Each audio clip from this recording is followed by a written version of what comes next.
Muliakan Tuhan Allah, muliakan Tuhan Allah, muliakan pimpinannya dalam kasih sayangnya.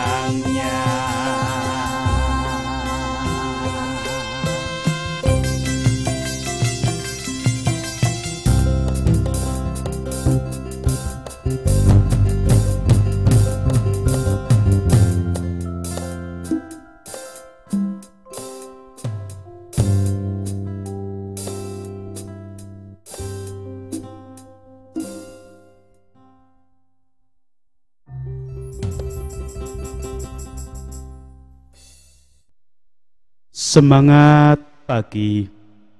Hari ini hari Selasa 22 Februari 2022.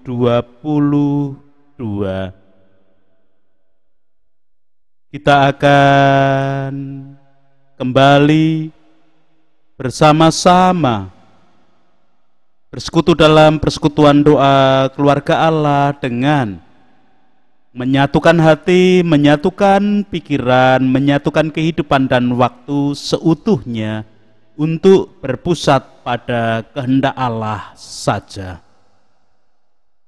Hidup kita hanya bergantung kepada Allah dan hidup kita hanya karena anugerah Allah. Mari kita memulai persekutuan kita hari ini dengan terlebih dahulu menyatakan pengakuan yang demikian.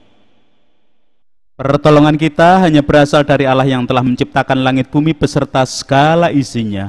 Untuk itu kasih karunia dan damai sejahtera yang dari Allah Bapa kita dan Tuhan Yesus Kristus ada pada saudara sekalian. Amin.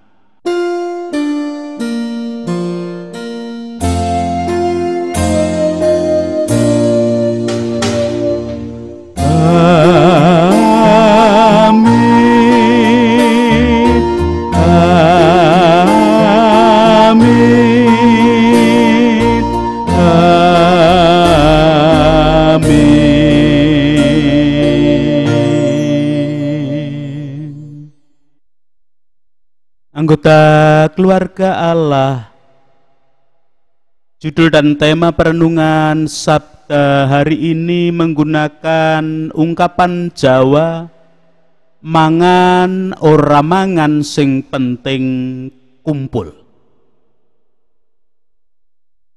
Ungkapan Jawa tersebut jika ditranslate secara harfiah ke dalam bahasa Indonesia menjadi makan tidak makan yang penting kumpul. Dalam pengertian yang demikian seringkali hanya dipahami secara dangkal saja dan dianggap tidak modern alias kuno dan sudah tidak sesuai dengan kehidupan masa kini. Hal demikian terjadi karena hanya dipahami bahwa kumpul, kata kumpul dipahami sebagai keadaan hidup dalam satu tempat yang sama. Pergumulan-pergumulan yang muncul adalah apakah mungkin tanpa makanan orang bisa berkumpul atau bertahan untuk tetap hidup bersama?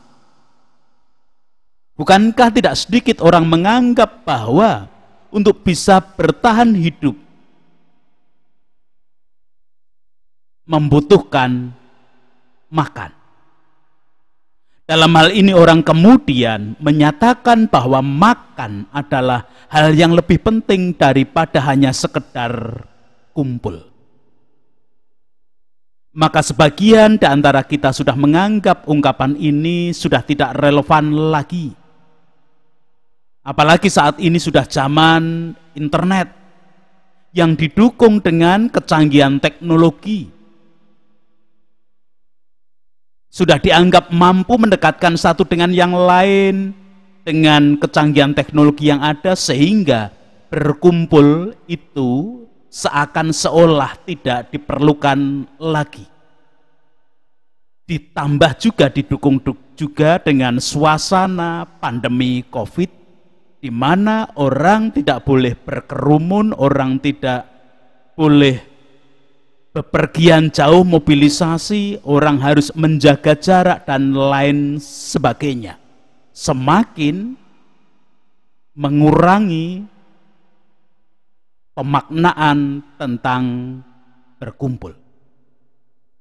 Anggota keluarga Allah, ungkapan mangan ora mangan sing penting kumpul sebenarnya tidak serta-merta muncul begitu saja tanpa arti. Ada situasi dan dinamika yang terjadi di tengah-tengah keluarga atau masyarakat Jawa, sehingga ungkapan mangan ora mangan sing penting kumpul itu muncul. Di era modern seperti sekarang ini memang harus kita akui bahwa mobilitas hidup manusia semakin tinggi, perpindahan tempat dari satu tempat ke tempat lain terasa singkat dan dekat. Ungkapan mangan ora mangan sing penting kumpul pun kemudian menjadi luntur. Banyak orang sadar tidak sadar sudah diperbudak dengan urusan harta benda. Mereka sibuk mencari kebutuhan dunia untuk diri sendiri dari pagi sampai malam, bahkan ada yang sampai pagi lagi. Sampai-sampai urusan dengan keluarga pun terbengkelai. Terlebih ketika sudah dipisahkan oleh jarak dan waktu. Karena kesibukan masing-masing tak jarang memunculkan sikap egoisme yang tinggi. Tetangga sendiri dalam satu RT tidak dikenal, tiba-tiba terkagetkan dengan berita di media massa perihal penggerebekan dan penangkapan salah satu tetangga yang menjadi anggota dari suatu organisasi yang terlarang. Maka mangan ora mangan sing penting kumpul sudah dianggap tidak berlaku lagi. Kumpul kalau nggak bisa makan ya percuma. Nah, inilah situasi zaman ini. Anggota keluarga Allah, padahal pemahaman kumpul yang dimaksudkan dalam ungkapan mangan ora mangan sing penting kumpul sebenarnya bukan hanyalah sekedar hidup bersama-sama pada satu tempat yang sama. Berkumpul dalam hal ini harus dipahami dengan segala interaksi yang terjadi di dalamnya. Tentu bukan hanya interaksi secara biologis, melainkan juga interaksi sosial yang terjadi dalam perkumpulan dimaksud. Prinsip kekeluargaan, gotong royong, saling membantu menjadi sesuatu yang sangat kuat dan mengikat pada lingkungan masyarakat Jawa. Dengan demikian pemahaman berkumpul merupakan wujud dan cerminan prinsip hidup kekeluargaan, gotong royong dan saling membantu tersebut. Dari pemahaman tentang berkumpul yang demikian, kita bisa menentukan titik tekan dari ungkapan mangan ora mangan sing penting kumpul adalah kata kumpul, bukan kata mangan. Dalam hal ini bukan berarti kemudian meniadakan pengertian bahwa makanan sebagai kebutuhan hidup manusia tidak penting.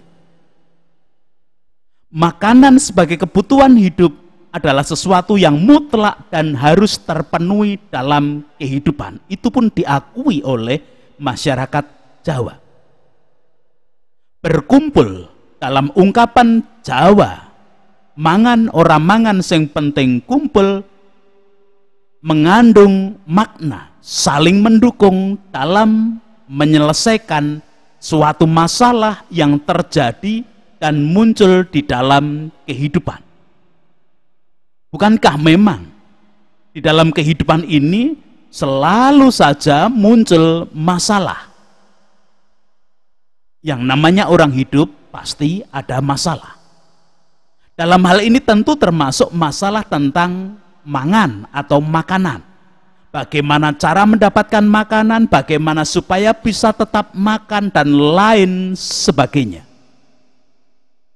Dengan saling mendukung, saling membantu dengan prinsip kekeluargaan gotong royong, permasalahan perihal makanan tersebut akan lebih mudah teratasi daripada hidup sendiri terlebih dengan sikap egoisme yang dipupuk dalam kehidupan.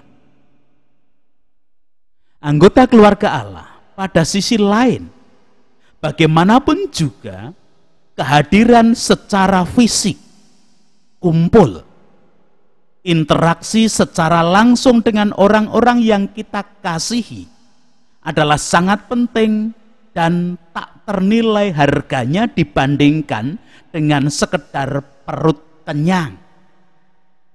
Memang kita bisa juga hadir lewat surat, email, SMS, telepon, video call, FB, Twitter, dan jejaring sosial lainnya termasuk Zoom, Google Meet, dan lain sebagainya.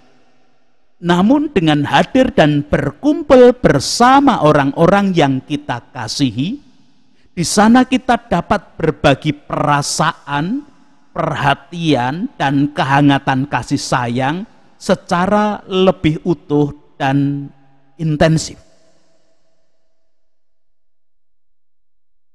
Anggota keluarga Allah, pemahaman perihal mangan ora mangan sing penting kumpul sebenarnya sangat membantu kita untuk mengerti dan memahami peringatan dan nasihat Rasul Paulus perihal kebiasaan-kebiasaan yang salah dalam perjamuan malam. Lewat leksionari bacaan kedua hari ini, kita akan memperhatikan peringatan dan nasihat Rasul Paulus tersebut. Mari bersama-sama membaca, mendengarkan, memperhatikan, dan merasa-rasakan pembacaan kitab suci hari ini.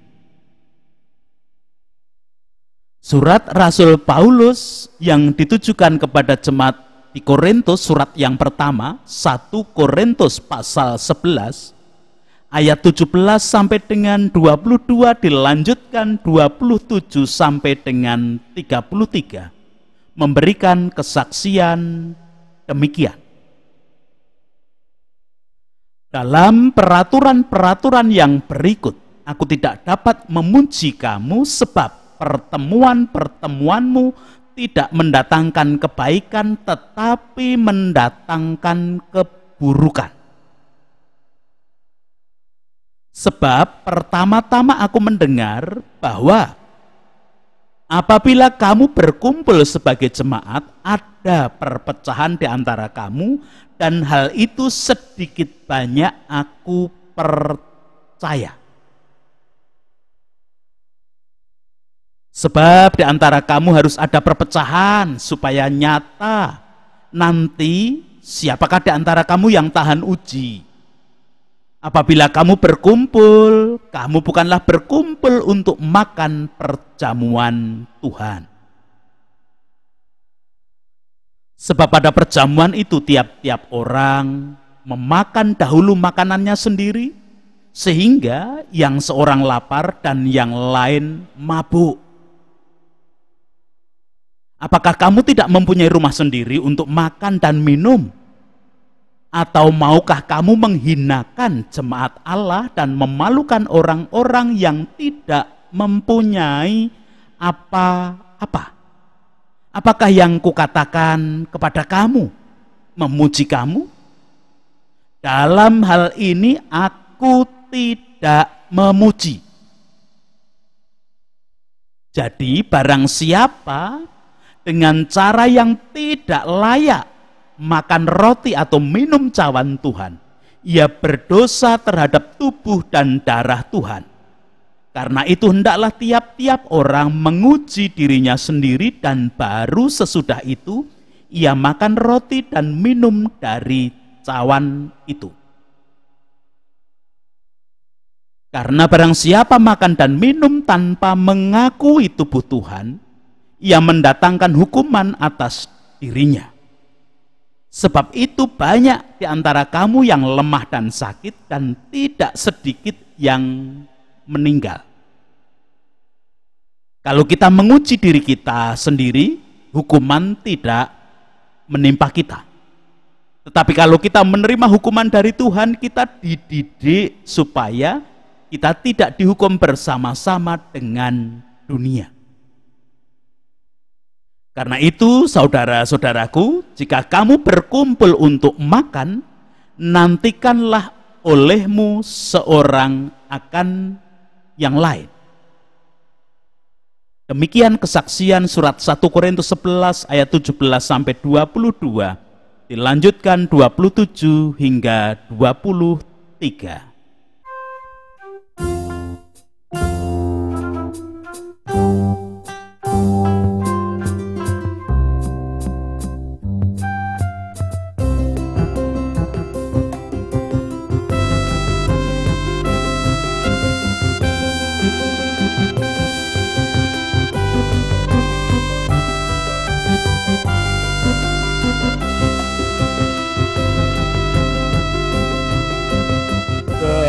Katamu abadi,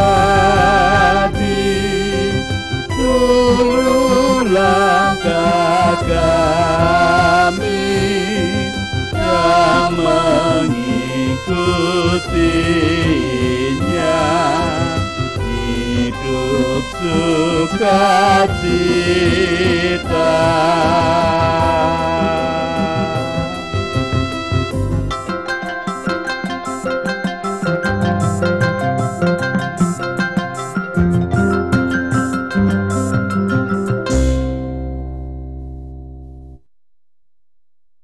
Anggota keluarga Allah, pertemuan-pertemuan yang dilakukan oleh jemaat di Korintus adalah pertemuan-pertemuan yang mendatangkan keburukan, bukan mendatangkan kebaikan, tetapi mendatangkan keburukan.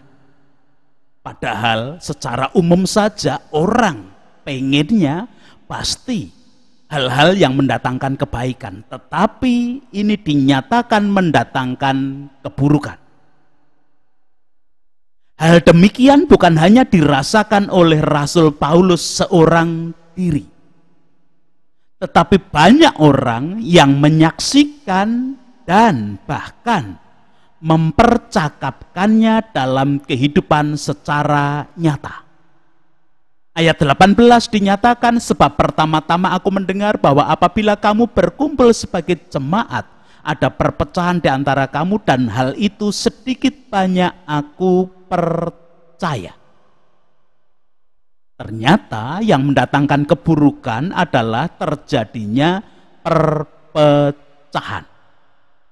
Dalam hal ini agaknya Rasul Paulus tidak hanya mendengar berdasarkan informasi atau laporan yang sampai pada telinganya saja, melainkan Rasul Paulus juga telah menyaring-nyaring dari setiap percakapan yang didengar secara sekilas dari kesaksian orang-orang yang pernah turut atau menyaksikan pertemuan-pertemuan yang dilakukan oleh jemaat di Korintus. Bahkan sangat dimungkinkan juga keburukan tersebut juga menjadi bahan pergunjingan masyarakat umum di luar persekutuan jemaat di Korintus. Anggota keluarga Allah, terjadinya perpecahan di dalam kehidupan jemaat Korintus karena satu dengan yang lain merasa sebagai yang benar dan kemudian menyalahkan pihak lain.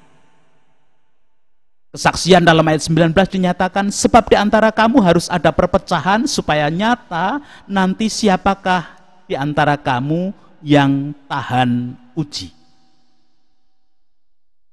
Kondisi seperti ini tentu muncul karena tidak ada prinsip kekeluargaan, gotong royong dan saling membantu seperti pemahaman mangan orang mangan sing penting kumpul dalam pengertian yang diungkapkan di depan tadi. Jemaat di Korintus berkumpul dalam suatu pertemuan, tetapi masing-masing membawa sifat egoismenya sendiri, maka terjadilah perpecahan. Bahkan dalam hal makan bersama di perjamuan pun Rasul Paulus menyatakan tidak layak, tidak pantas perjamuan itu disebut dengan perjamuan Tuhan. Sekalipun menggunakan roti dan anggur sebagai simbolnya, tapi Rasul Paulus menyatakan tidak pantas disebut sebagai perjamuan Tuhan. Ayat 20 menyatakan, apabila kamu berkumpul, kamu bukanlah berkumpul untuk makan perjamuan Tuhan. Anggota keluarga Allah, apa toh yang sebenarnya sedang terjadi sehingga Rasul Paulus menyatakan tidak layak perkumpulan jemaat di Korintus itu disebut perkumpulan untuk makan dan minum perjamuan Tuhan. Pada ayat 21 dinyatakan, sebab pada perjamuan itu tiap-tiap orang memakan dahulu makanannya sendiri, sehingga yang seorang lapar dan yang lain mabuk. Anggota keluarga Allah, yang namanya pertemuan jemaat itu terjadi dan terdiri dari segala golongan strata ekonomi. Menggunakan bahasa dunia, ada yang kaya, ada yang miskin secara harta, itu juga berkumpul di dalam pertemuan jemaat itu. Ada yang memiliki makanan dan ada yang tidak memiliki makanan, semua berkumpul menjadi satu sebagai jemaat Allah yang berkedudukan sama. Dalam peribahasa Indonesia, duduk sama tinggi, berdiri sama rendah. Semuanya, baik yang kaya maupun yang miskin secara materi, pejabat ataupun rakyat biasa, semua adalah sama-sama gambar dan rupa Allah yang sudah dipulihkan oleh tubuh dan darah Kristus. Tetapi pada realita perkumpulan jemaat tersebut, yang miskin, yang tidak mempunyai makanan, tetap dalam kelaparannya atau bahkan semakin mengalami kelaparan. Sedangkan yang kaya, yang memiliki banyak makanan, menjadi mabuk karena kebanyakan makan.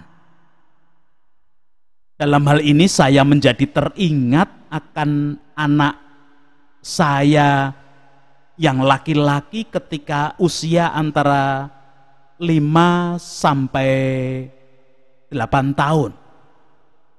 Jika cocok jenis makanannya, dia makan sebanyak-banyaknya, namun akhirnya dimuntahkan karena kekenyangan. Syukur kalau kemudian anak laki-laki saya tersebut mau diingatkan, sehingga makan menjadi secukupnya sekalipun senang dan mulut masih merasa enak. Anggota keluarga Allah, dalam hal ini Rasul Paulus sebenarnya sedang mengingatkan prinsip penting kehidupan jemaat yang tidak lain tidak bukan identik sama dengan prinsip dalam ungkapan Jawa mangan orang mangan sing penting kumpul, dalam pengertian kumpul. Prinsip kekeluargaan, prinsip gotong royong, dan saling membantu, saling menopang. Jika prinsip ini diwujudkan, jemaat akan berfungsi bagi kehidupan dunia. Bukankah hidup di dunia ini dibutuhkan untuk saling menopang, saling menolong agar terjadi adil, makmur, damai sejahtera secara merata? Pernyataan Rasul Paulus pada ayat 22, apakah kamu tidak mempunyai rumah sendiri untuk makan dan minum, atau maukah kamu menghinakan jemaat Allah dan memalukan orang-orang yang tidak mempunyai apa-apa?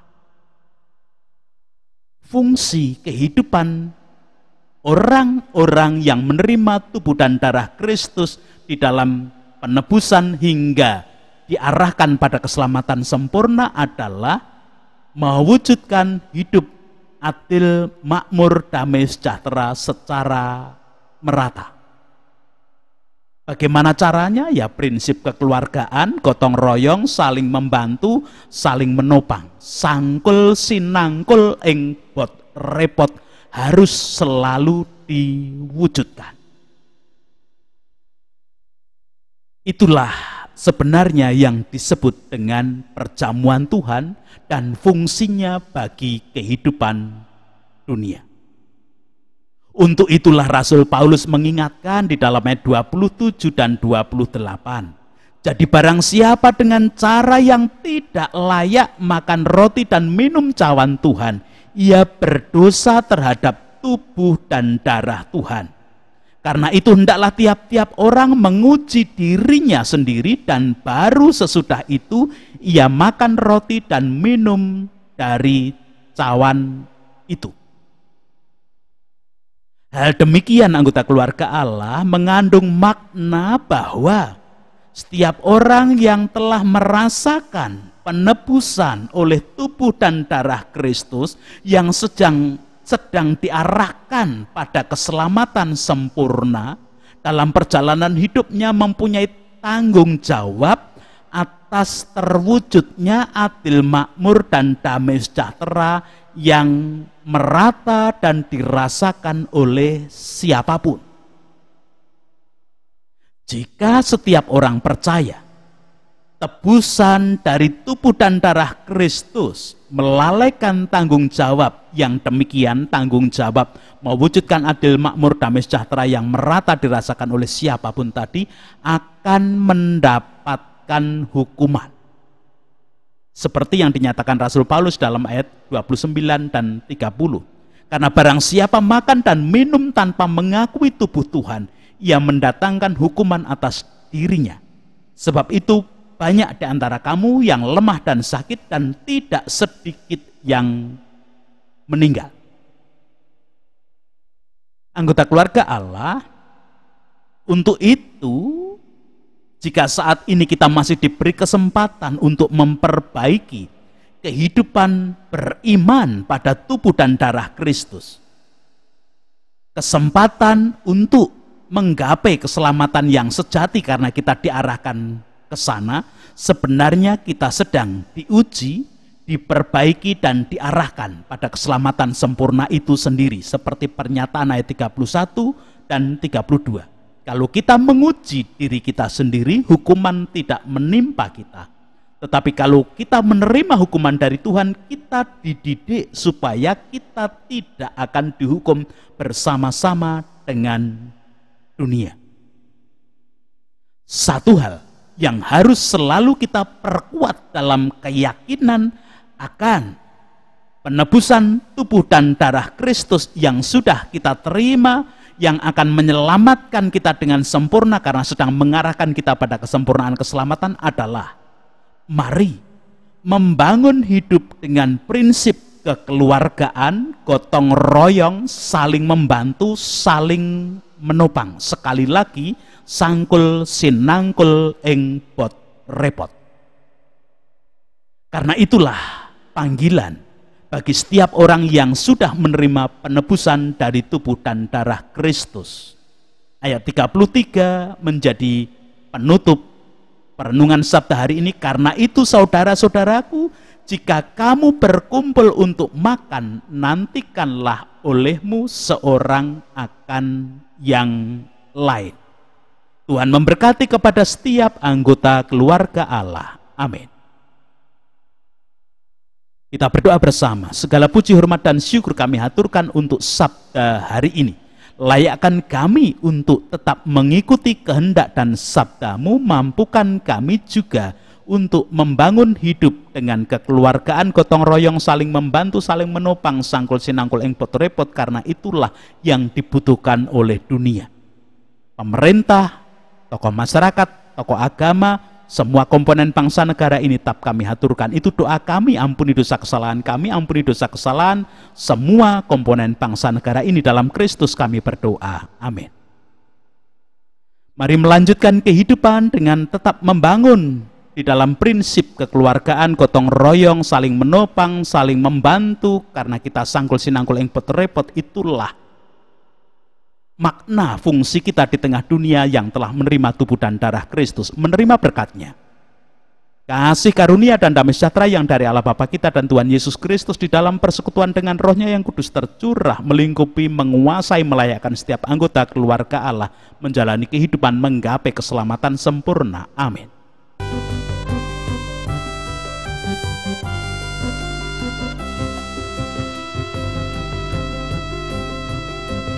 Tolong agar kami rajin mendalami, lalu melakukan sabdamu ya Tuhan.